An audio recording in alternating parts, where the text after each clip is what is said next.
Well, hey there, how you doing? Dave Fennoy here. Another Wednesday, and that of course means another Ask Dave Fennoy Anything, and it is 6 p.m. Pacific, so here we go. I want to remind you these Ask Dave Fennoy Anythings live on my YouTube channel, Dave Fennoy Voiceover Training. And if you are interested in voiceover lessons with me, private lessons, you can visit my website, davefennoy.com. Click on the Study VO tab, sign yourself up, and we'll get you started. Want to mention that I'll be teaching a class coming up July 9th. That's Saturday, July 9th, Sunday, July 10th, 10 to 5, 2 days, hosted by Terry Berland. And if you don't know who Terry is, she is one of the casting directors in town. She casts some of everything, and definitely voiceover. And it'll be a workshop intensive on voice acting for video games, how to develop believable, compelling characters, how to say the word compelling, how to do bookable auditions, what to expect on the job, how to protect your voice, the less is more principle, art and techniques of video game voice acting, and more. And it's for a low price of $3.95. That's right, just $3.95. Or you can audit it, or as I say, be a fly on the wall to see and hear it all for $150. Well, enough of that. Let's talk to our guest, who I had the joy of spending time with in Barcelona at J. Michael Collins' EuroRetreat. And we hadn't met before, but I was aware of him. So, ladies and gentle beans, without further ado, our guest, Mr. Vince LeBica. How are you? Dave, so good. How are you doing? I'm doing fantastic, and it never fails to impress me how good looking you are. How come you're not a model? Oh, you're too good, man. It's thanks for having me on the show. I'm honored. Well, I'm honored that you took the time because you confessed that it's your mom's birthday. It is. It You know, is. and You you know, realize, of course, you're not going to live this down with your mom because she's going. And you scheduled a thing on my birthday when I was coming over for dinner. that's Uh, exactly what I have going on right now. She's downstairs. yeah, So, you've got so the same disease I've got though, which is stuff pops up and you say yes. Kelly always says, my wife, you're a yes man. So it seems I'm always the first one to say, yeah, no problem, I'll do it. And then I realize I have four things booked Now in the calendar yeah, at the that same you've time. overbooked yourself. Yep, And always. speaking of your lovely wife Kelly, tell her we said hello. My wife Mo just came down. For those who didn't see it, came down to say hi to Vince. And Vince bragged that he makes great mac and cheese, and that's a black thing.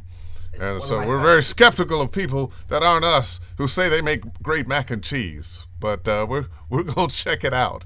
And Well, you guys are gonna have to come over for dinner, and I'm gonna have to, blow your minds when it comes to the mac and cheese world. So, absolutely. And one of the things when we were there, you and I were working and teaching while your wife Kelly and my wife Mo were sightseeing and spending money. All right, let's get down to business now. How is it that you became an agent? What was it that brought you to agenting? you know what? I was always in sales. I prior to being an agent, which is wow, I'm going on almost a decade here now. I sold cars for many years, and I was worked at Audi North America.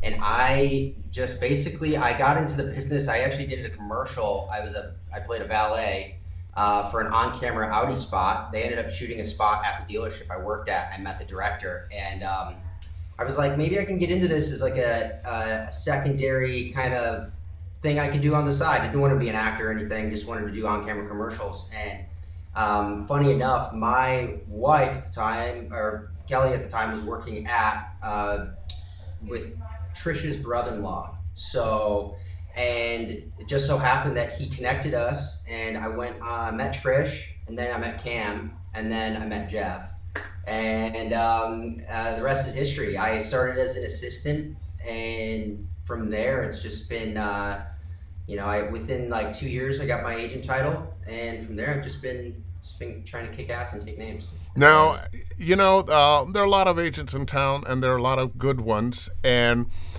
I've been with my agency for more than a decade now. You're one of the few people that made me go, maybe I should. Uh, we had a conversation about agenting and what you do.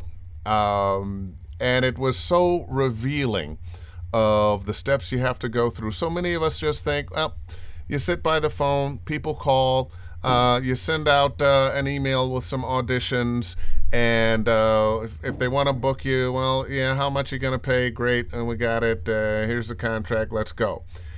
It's so much more. And by the way, before you talk about that, let me encourage those of you who would like to have a question answered about voiceover and what the relationship between a voice actor and a voiceover agent should be, and what are the things you can do to strengthen your chances to get an agent, or when you should start looking for a new agent, and so forth and so on.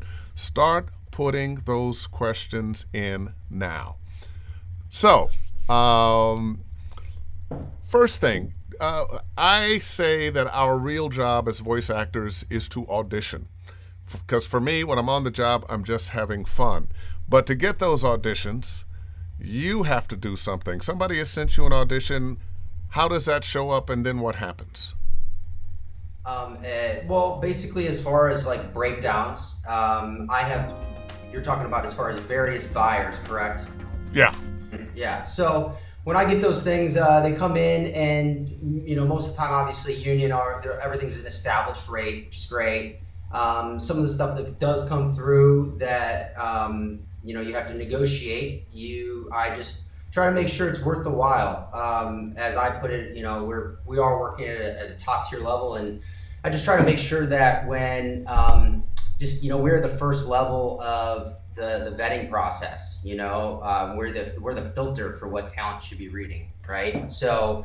That's basically, as soon as I establish that rate, I'll go through, and we have a lot of clients on the roster, but for the most part, it's my job to know how everybody sounds, what their strong suits are, and really how they're going to adhere to that spec. So depending on what it's for, when the spec comes through, I immediately will read a spec, and I'll know the first 20 people I'm going to read on this right off the bat.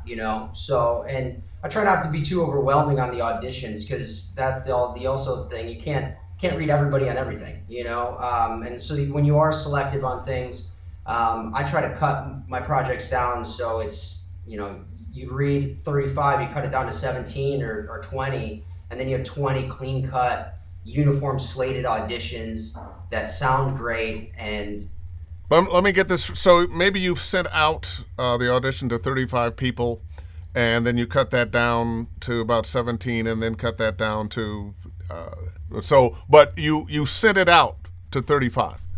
Yeah, roughly. Depends on the if it's a big TV campaign, I'm gonna really cover my bases, but I'll maybe cover on 50, and then I'll really cut that down, because at the end of the day, it's everything when it's as far as the amount of quality that people are going to hear. When I mean people, I mean producers on the other end. So if not everybody's going to have a perfect read every time. So some talent are going to have off days, and that, the day they get that specific audition for me may not be their day. Some others, they are going to blow the socks off me. So I'll go through and really dial it in to what I think is that really going to adhere to the spec, and so gives me the best opportunity as far as the winning chance, but it really also puts the best foot forward. So when they do listen to my auditions, they go, wow, I got a bunch of auditions from a bunch of other agencies, but then they listen to DPNs, and everything's, for the most part, if it's a female talent, right, female spec, I'll have a male slate them. Right, so a male booth director slate them. Now, what that does is offset everything. It's the vice versa, right? So if I have the same thing with male, sometimes I'll have Juliet slate them. So what Whoa, the whoa, and whoa, that whoa, whoa, whoa! Back up with the slate now.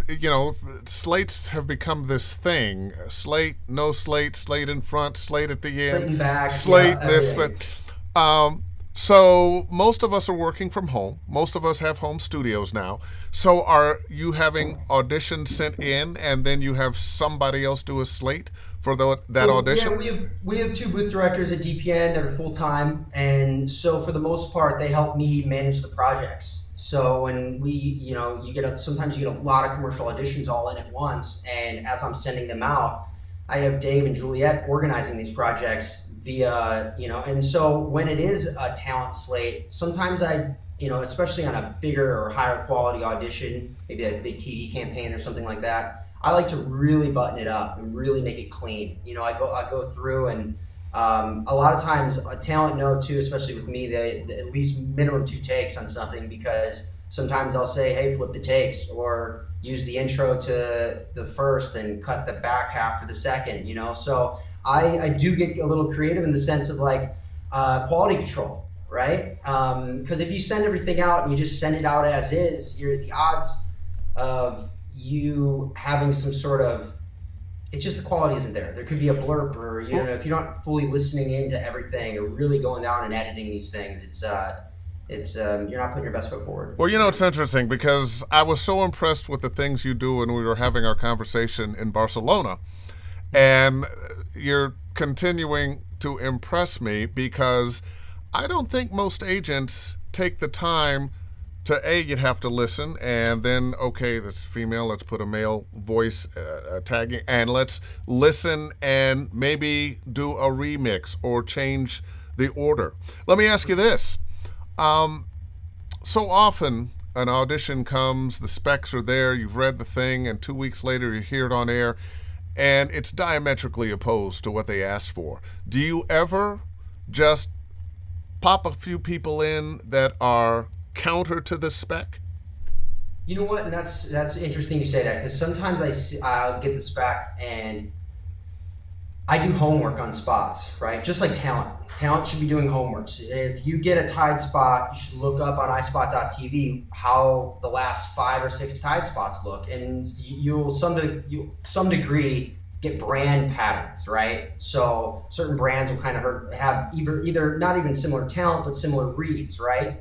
So I do go through, and when they're trying to make a push to really change something and the spec seems maybe a little outside the box, I still will adhere. Yeah, Dave, I will. I'll throw like maybe 4 or 5 who I think would be fastballs, or what they've maybe hired in the past. Because I went online and did some homework, and then I realized, hey, and then that safeguards my chances as an agent to say, all right, well, if they don't go with this and do go with their original, because a lot of times you get creative teams that say, hey, we're gonna have it sound like this and do this and do this, and then they send to the client, and the client goes, well, no, we want someone who sounds like the last 4 people we auditioned or hired. So Yeah. I mean, and that's as an agent, sometimes that's just you taking Taking a risk.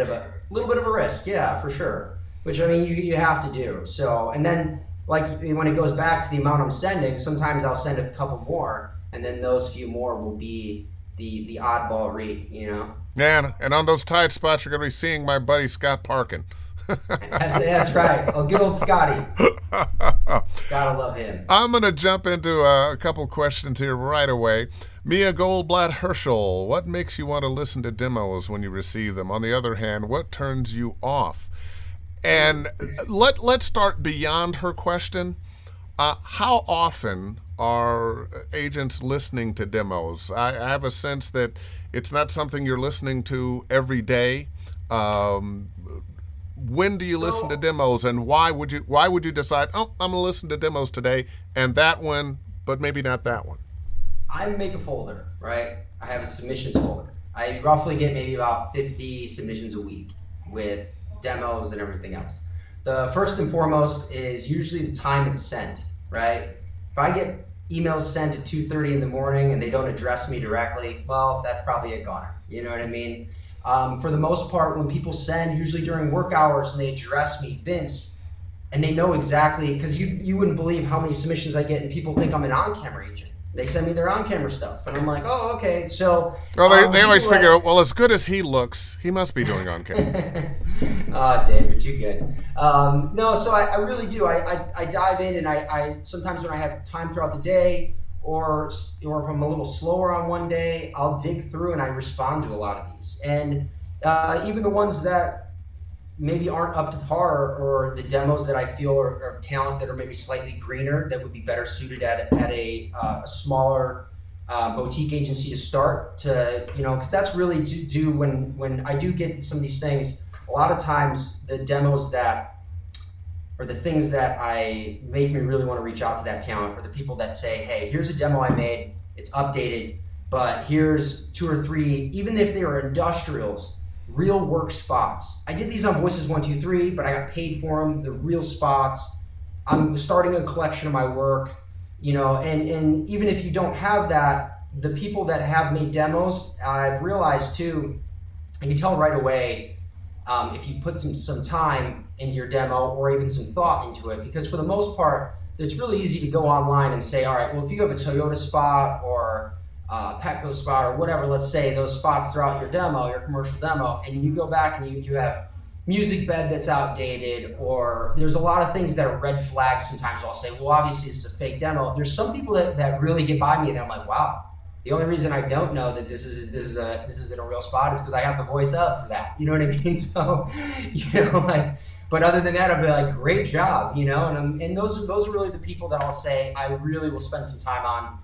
I will write them back, sometimes even hop on the phone. I've hopped on the phone and just had a quick chat, and that really goes a long way. And even if I don't sign them, I will point them in the right direction and say, hey, you should check out A, B, or C agency, and keep me updated on your progress. And because right now I the amount of people I can take to where you're fully saturated, right? So I can only have so many people in one category, to where then it's not fair for the talent or fair for me, and it becomes anti-productive. You know what I mean? So what's your perfect thank you but no thank you letter?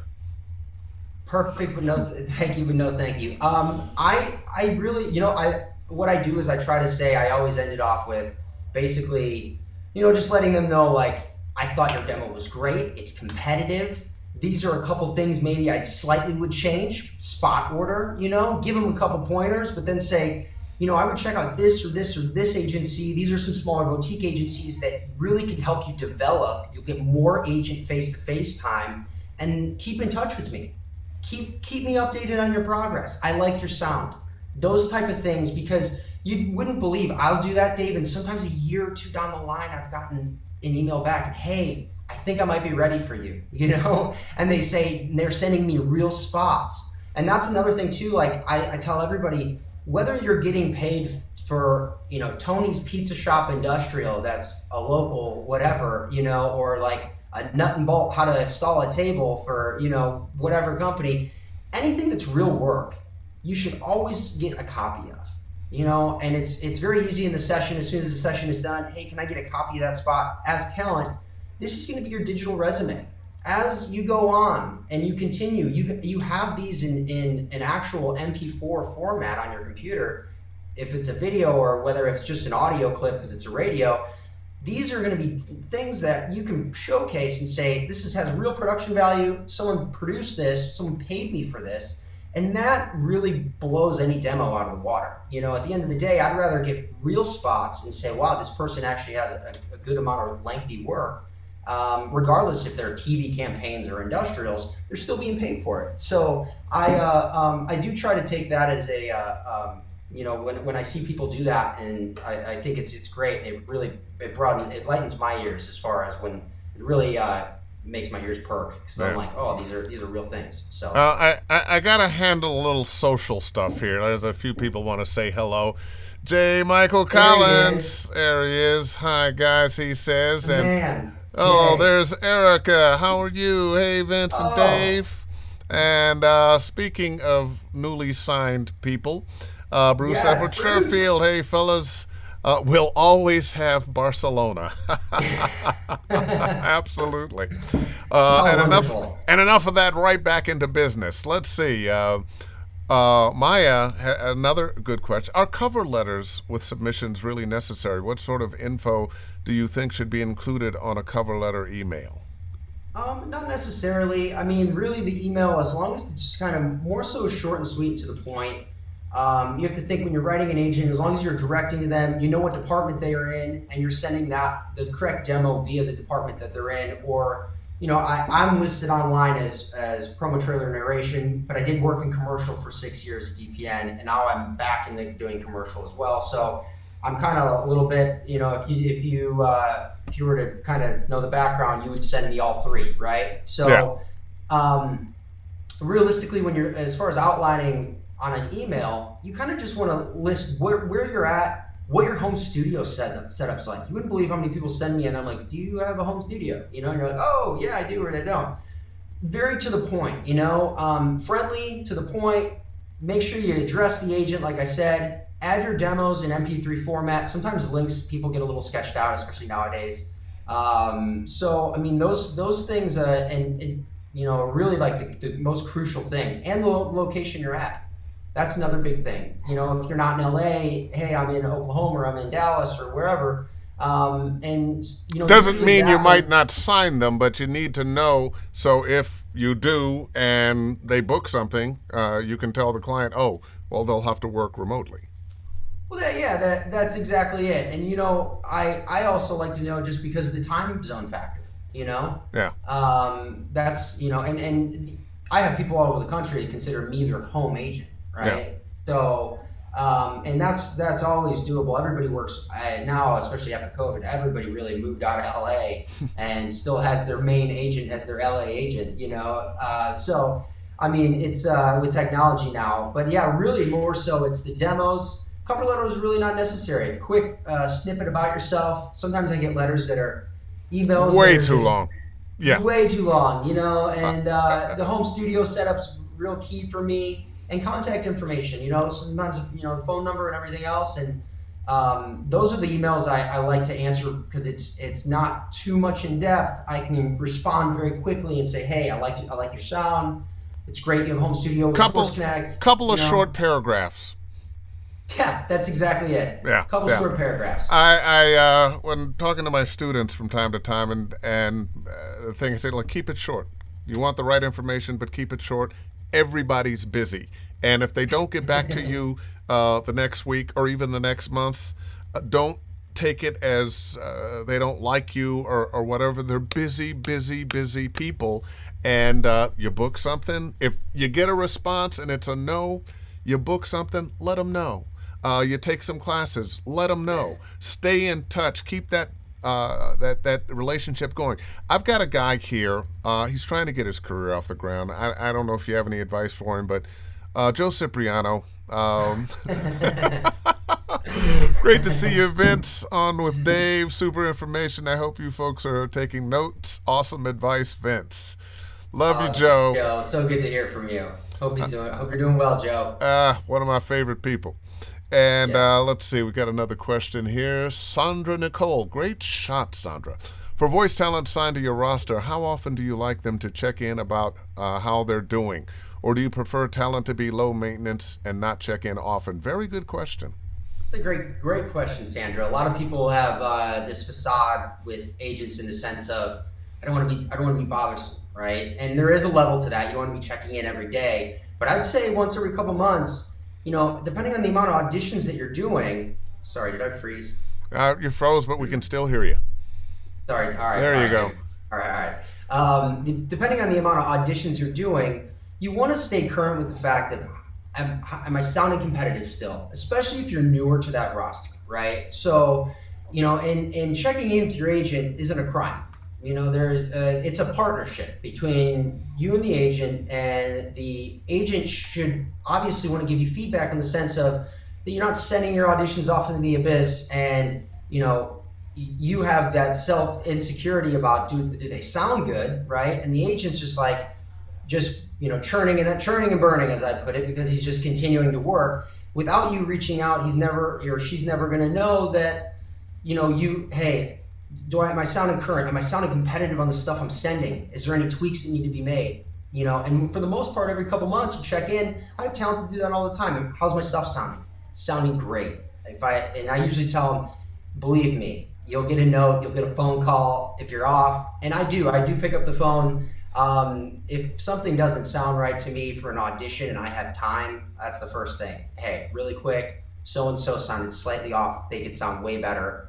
Maybe it's a little bit of a tweak or a slight direction. And that goes back to the fact I'm not sending a ton of people, right? So the people I chose on it, I selectively casted because I took time to cast. It's not a throw everything against the wall and see what sticks. So some agents do work differently, but in that sense, I quality control. So, you checking in with the agent, it benefits both parties.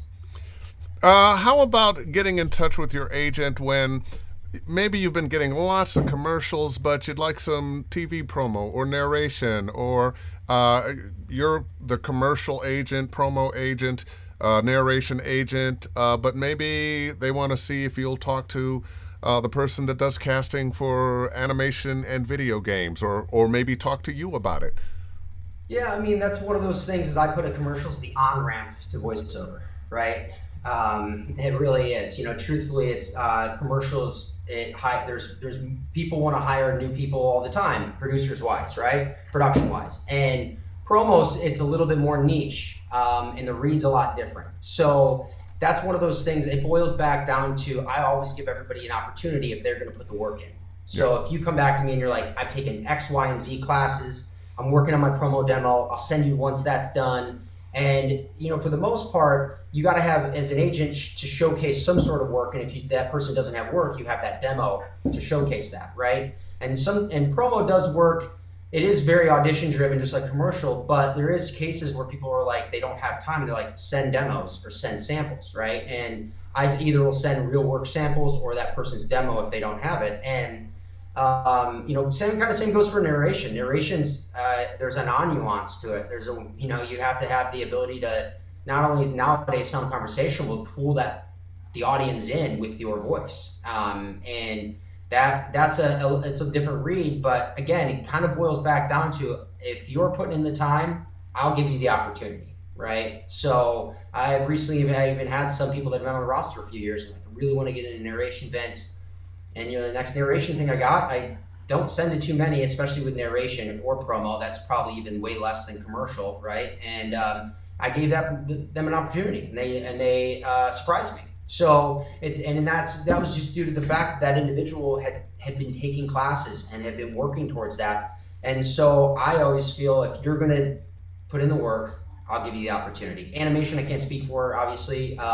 But all I can do is send the demo and have a conversation with my colleague. There you go. John Simmons, a student of mine, and if he sends you a demo, I want you to listen. I think you'll be impressed. I will. When it comes to VO talent you sign, do you have a preference on how long they've been in the business? You know what, John, that's a good question. Not necessarily, right? I've signed people that have struck gold right off the bat and got on a commercial account within 6 months, right? It does. What happens if you're newer to voiceover? There's a level of voiceover has these ebbs and flows, these changes, right? Changes within the industry.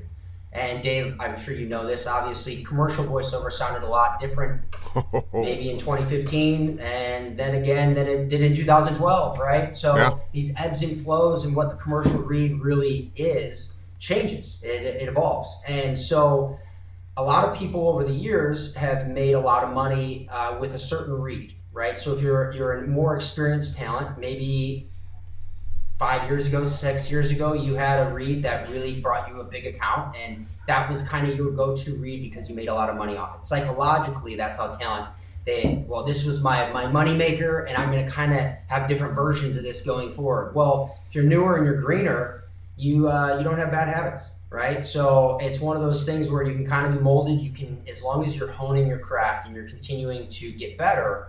I don't see an issue with taking on newer talent. I think that's how people evolve. That's how the world changes. That's how the world changes, and also I look at where I specifically try to look for talent is I keep my ears posted to people that are at smaller regional agencies, right? So I recently took on a guy a few months ago. He's from Dallas, and he was at an agency in Dallas.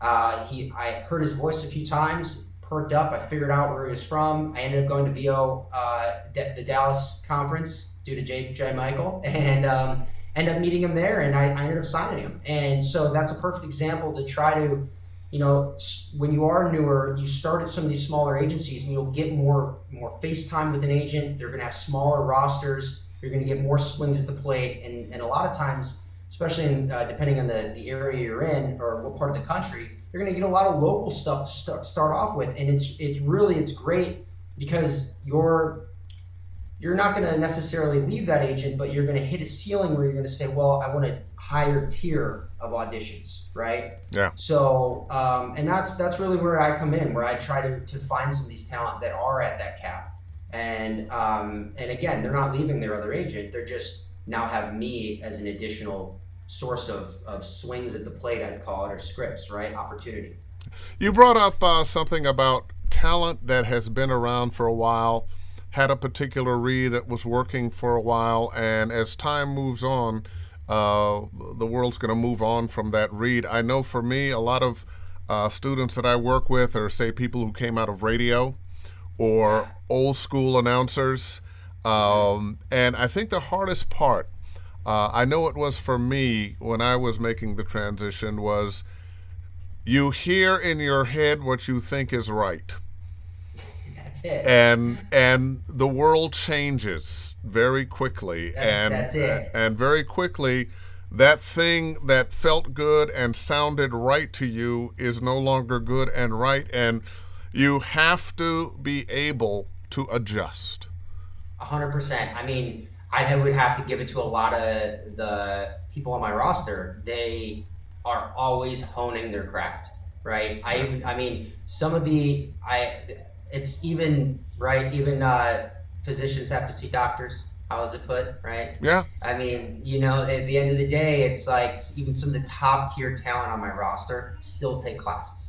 Yeah. Still are looking up TV spots and looking at older, maybe some of the accounts that used to been on, and say, oh, this is the current voice, and this is how they've adjusted the campaign, and this is how the current read is. And so people that really dive in deep to do their homework and continuing to change, right, to evolve, no matter how old they get, they're still evolving with the times, right? Yeah. It's the people that don't want to take classes anymore, or that say, hey, I've been doing this for 40 years. I know everything. I mean? Yeah, I mean, there's no Everest here. There is no top. There's no ceiling to this game. It's the longevity of this business, I think, is, as for a talent, is just having the love of actually doing it, right? And enjoying the ride along the way. So it's interesting to see the booking ratios too. I mean, you can mathematically figure it out really quick because you can see who's booking and the age demographic of those talent and say, wow, these people are really putting it in. You know what I mean? Really, really evolving still. So it's really cool. Wow. I'm going to hit a few questions here again. Jean-Francois Donaldson, are you an agent who likes follow-ups for a new talent submission, or do you prefer them to send once and let you contact them? Sorry about that. So I specifically, depending on the follow-up time, right? So like you every said, day. Yeah, right. Sometimes like within a month, I maybe haven't gotten that deep into the submission inbox that I have. But for the most part, yeah, I mean, if it's been a couple months, hey, I just wanted to touch base, make sure you got my email. There is sometimes, I do get so many emails a day, sometimes these things do accidentally fall through the cracks. So Okay. I try to not have them, and that's why I do have a specific folder for everything. But it sometimes is depending on the day you catch me, right? All right. Got another one here. Theodore Mezzacapo. Sorry I'm late. And this guy's an amazing voice, by the way. And if you went over this before, but question for Vince: What advice do you have to get an agent without having a good amount of credits to your name? I would say that would usually start with. I mean, a lot of things is. As far as you have, like I said, decent demo, and if you don't have to have specifically an agent to work these days, right? Voices 123 is a good platform to start off to try to get some swings at the plate. And I think it kind of boils back down to the fact if you have a decent demo or something that you've created that's good enough to put up as a sample for Voices 123 and to kind of start your career that way, that's when you can leapfrog into saying, well, I've auditioned, this is my demo, I'm on Voices 123, I've auditioned for X amount of projects, and I think that's what really turns the wheels to try to actually find representation. I think prematurely, without doing that, you're kind of putting the cart before the horse, right? So you want to try to have individually have some swings and say, all right, well, I am getting some platform auditions to be able to kind of ease yourself into the industry, Yeah, all right. Tina Smith, are you open to new talent from a more mature demographic? What is the likelihood for work for older female VO? Not old, but older. No, Tina, yeah, of course. I mean, everybody, if you have a good sound, you have a solid recording setup, and again, it boils back to what sounds good, right? And so and typically right now, obviously the demographic that I have, I do have a lot of older women, just because they've been on the roster for a long time, and as the years go on, I take on new talent. But yeah, I mean, for the most part, again, you should not be discouraged from reaching out to agents just because of your age. If you have a good sound and quality demo, and you feel you're ready for representation, there's no reason why you shouldn't be out there doing the same thing any other talent would. I've always thought that this is a business that I won't say ageism isn't there, but there's less ageism in this business, I think, of voiceover, because we have to speak to everybody. And, people above 50 are a demographic group that has a lot of money and spends it. And so you've got to, now it may be a lot of pharmaceuticals and pain medication and that kind of thing, and vacations and who knows what. And somebody's going to tell me I'm ageist for saying this, but look, I got the gray hair. I can seriously. But that's yeah, a good point, Dave. Actually, that really is a good point, because you have to think as far as the age demographic, what products are hiring your voice, right? And like you said, pharmaceuticals, financials, anything that's going to fall into where they're not going to put a 20 or 30-year-old on it. Typically, a 45 plus is going to be kind of that demographic. So there you go. Yeah. All right. And Vince Horace Black, always here, always great questions, Vince. Or J. Horace Black. Vince, I really like your positive, encouraging advice and energy. If one already has a few agents in other markets, does that help or harm you from being considered by you? Oh, Jay, that's a great question. That is a great question. So what I call is overlap, right? So throughout the country, if you have regional agents, you do not want to have two agents in one area, right? So if you have an LA agent, it's okay to have a Seattle, right? You can have Seattle to LA, but you're not going to have really necessarily in LA, maybe, or San Francisco. You could, but they might have a lot of overlap, right? The amount of copy that's coming through. And the same thing, like as far as East Coast wise, if you had a Miami or Tampa agent, you don't want to have maybe an Atlanta agent. So those might get similar copy. It's all Southeast region. So you kind of, I think it could be counterproductive to have too many. But for the most part, if you kind of connect, if you draw out a map, right, you had LA to Dallas, Dallas to, let's call it Atlanta, Atlanta to New York, and maybe a Chicago agent, then you're kind of covered throughout the country. Chicago's specific because for the most part, everybody has a regional accent there, but there's more ad agencies per capita in one square block than there really, I mean, New York has a ton, but you can go visit 16 ad agencies and walk 2 blocks. And so Chicago is commercial heaven.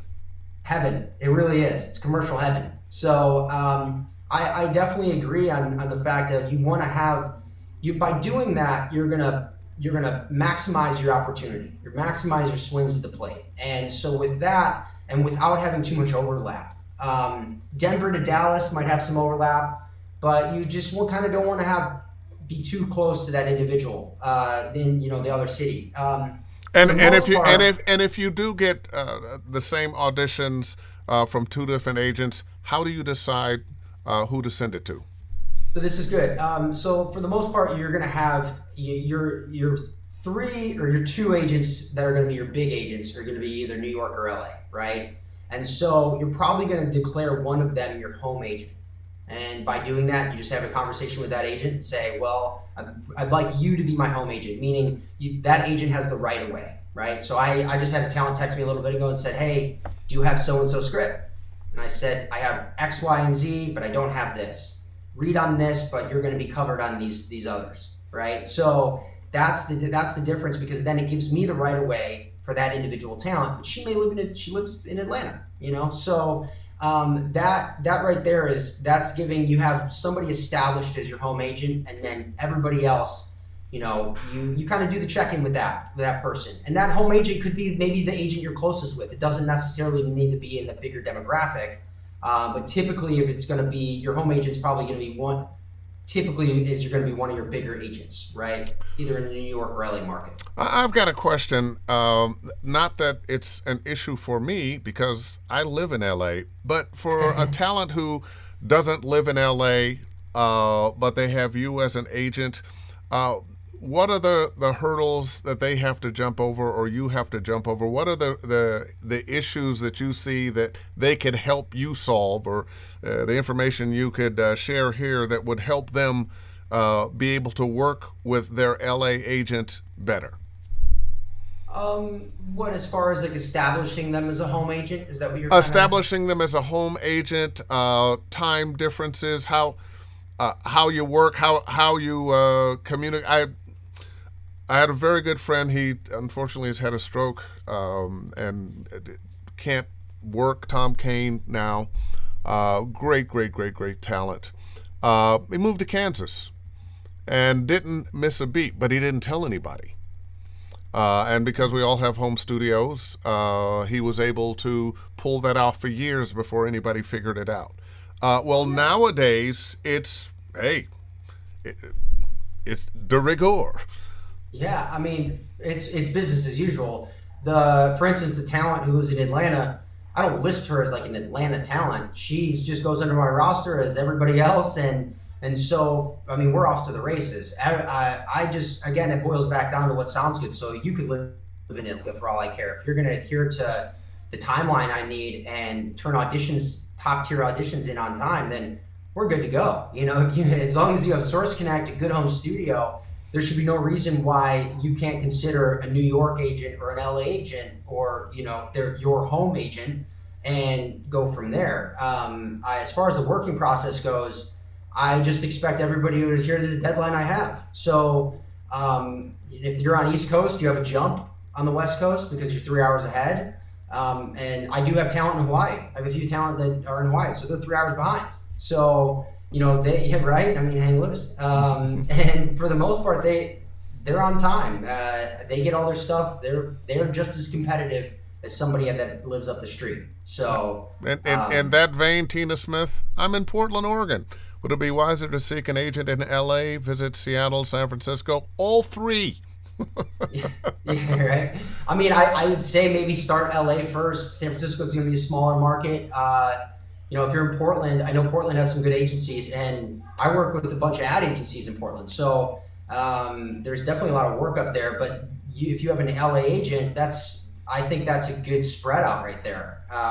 Portland to LA, and if you were to get hit up like a Denver or in Atlanta, to really kind of stretch across to get the East Coast copy. And people are sleeping on Atlanta, Hollywood of the South. A lot of work coming out of there. Chris Anthony Lansdowne. Hiya, Dave. Love you, Vince. Nothing stuffy about you. An agent that is down to earth, and I've been with AVO for many years, and that for that very reason. Love your style and your realism. I thought you were going to have a question. You were just saying really nice things. I'm not going to keep you much longer. I know it's your mother's birthday, and I don't want her to spank you. But I got a couple questions myself. One, how come your phone is so small? I just can't deal with the brick. I do the iPhone 12 mini. I went with that. My wife says, she's like, you're gonna have to get a normal iPhone one day, and I'm like, no, until my eyes get back. That's how I feel. And let's see. The way she says this, you must be her agent. Woo! She's a hell of a talent. Hell of a talent. Let's see. Rebecca Lee, get some last things in here. Gotta love chopping it up with Vince. This frankness is refreshing. Oh, Rebecca. And you know what? It is so true. And that, Vince, is why I wanted to have you on. You were so just right up front. When we were talking in Spain, I just loved it, and I just knew that people would love this. And a couple more, and then I'll let you go. Sarah Tyndall, hi guys. Wow, Dave, so excited to have Vince on the show. Just tuning in. Thank you, Sarah. And Thanks, Sarah. Jay Horace again. Thanks, it really helps since you have offices in both New York and Los Angeles. How does that work with submissions? Are you automatically submitted for both offices or just one? 2, when you sign talent from other states, do you audition their studio or have them send in sample audio to make sure the setups are par? Great questions there, Jay. He's got some questions here. Yeah. So we had like a remote office in New York. We're really mainly in LA, but for the most part, when we sign with other talent, if we sign talent, the first thing I do, Jay, is if you like your demo, we have a quick conversation, and I say, here's 3 scripts. I want to see if your demo is overproduced, if that demo is just whimsical, and how you're going to sound on real auditions, live time. And that's what I do. That's my first test. I send 3 hard scripts and say, I need these tomorrow, 9 a.m., make these sound good, and we'll talk from there. And really, that's how I know how your home studio is going to sound, how your audio quality, everything else, and your reads, most importantly. So... it's interesting when I'm working with people and I do a demo for them, and the only ones I do right now are game demos, and I don't do a lot of them. But one of the pieces of advice I give, and this advice is for everybody doing a demo, don't do a demo before you're ready. The worst thing in the world is you send that demo in, they love it, they give you the call, the email, the text, and you're going to get on the phone with them or stop by the studio, whatever it is. They're going to give you copy to read. And if you can't bring what you brought on the demo, you have left a bad taste in everybody's mouth. You've wasted their time, and they'll be hard put to take another look at you. What's the old saying? You wouldn't send out a bad headshot, right? Yeah. So it's the same idea. You only have one chance to make a good first impression. That's exactly it. And what else were we chatting about, Dave, in Spain? I was going to bring up. Oh, you were talking about. We were talking about like, I guess, fiduciary duties of an agent. Yeah. And how, give us a little on that. So, I mean, I feel nowadays, I kind of touched on it as far as partnership wise, but there is like a level of a fiduciary responsibility. What's good for that agent is what's good for you is good for the agent, right? There should never be a partnership, and I know there's a lot of representation out there, but there should never be a partnership where you feel that it's one-sided, right? And so when you guys do meet an agent or do meet that person you're going to work with, you should have a level of realness with them, and you should be able to talk to them, and it shouldn't be a closed door situation where it's like there's a wall up and you can't approach that agent. What I mean by fiduciary in that sense is I'm always going to do what's right for my client. My client comes first, right? So if there's a lot of material and a lot of stuff and a lot of content out there right now, and when it comes to certain categories or certain things that I know that certain client can make a lot of money in, I'm not going to sell them for 10 cents, right? And so that's also like for the most part, everybody's hungry to get a lot of things, but as I always say, is the juice worth the squeeze, right? Good tattoos aren't cheap and cheap tattoos aren't good. So you have to sell yourself at a higher level, and as an agent, you kind of have to uphold that and say, my talent worth something not only to me, but they should be worth something to everybody else. And so as an agent, I mean, and this is, again, kind of goes back to the negotiation factor, but it's easy to just say yes, and a lot of agents just say yes. And I think there is a level of vetting that that agent has to do, and a fiduciary responsibility to make sure that talent can really blossom to its full extent, right? Just a small example, you wouldn't have a talent do a local dealer spot when their voice could be a national car brand, right? And if I personally believe that as an agent, then and they believe it, well then, together now we have there's a sense of where we need to go in the career path, right? And so you outline as an agent, that agent should be outlining, well, hey, this person sounds like a comfortable pair of jeans, right? As I put it, those are going to be more blue collar guys on my roster, right? So that would be maybe a John Deere or a Lowe's or a Home Depot or something that I think of brands. I think of how that person's voice is going to adhere to that brand. And so throughout the audition process, I carve out and say, well, if something's not worth it to them, let's hold out for the bigger project, or let me go after or reach out to this ad agency and send your demo in and see if we can get some traction that way.